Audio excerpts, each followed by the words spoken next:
உலக செய்திகளை பார்த்துட்டு இருக்கீங்களா? அப்படின்னா இது கவனிக்கணும்.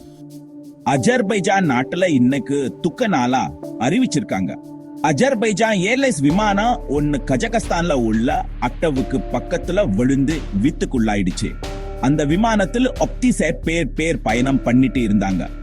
அதில் 38 பேர் இறந்துடாங்க.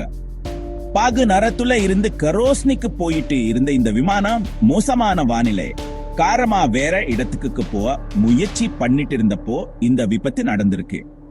அஜர்பைஜான் அதிபர் இல்ஹாம் அலியேவ் இன்னைக்கு துக்க நாளா அறிவிச்சிட்டு ரஷ்யாவுக்கு போக இருந்த தன்னோட பயணத்தையும் ரத்து பண்ணிட்டார்.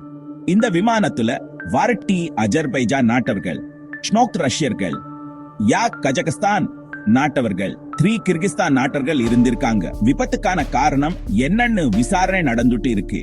ரஷ்யாவோட டிஃபென்ஸ் சிஸ்டம் தவறுதலா சுட்டு விரட்டிருக்கலாம்னு சந்தேகம் இருக்கு. முதல்ல பறவை மோதி விமானம் விழுந்திருக்கலாம்னு விமான நிறுவனம் சொன்னாங்க. ஆனா அப்புறம் அதை திரும்பி எடுத்துக்கிட்டாங்க. அதிபர் அலியேவ் உடனடியா விசாரணை நடத்தணும்னு உத்தரவிட்டிருக்கார். ரஷ்ய அதிபர் புதின் இறந்தவங்களுக்கு இரங்கல் தெரிவிச்சிட்டு மீட்பு பணிகளுக்கு உதவி செய்யணும்னு சொல்லி மீட்பு படையினரை அனுப்பி வச்சிருக்கார். இந்த விபத்துல இறந்தவங்க குடும்பத்துக்கு எங்க ஆழ்ந்த இரங்கல்களை தெரிவிச்சுக்கிறோம்.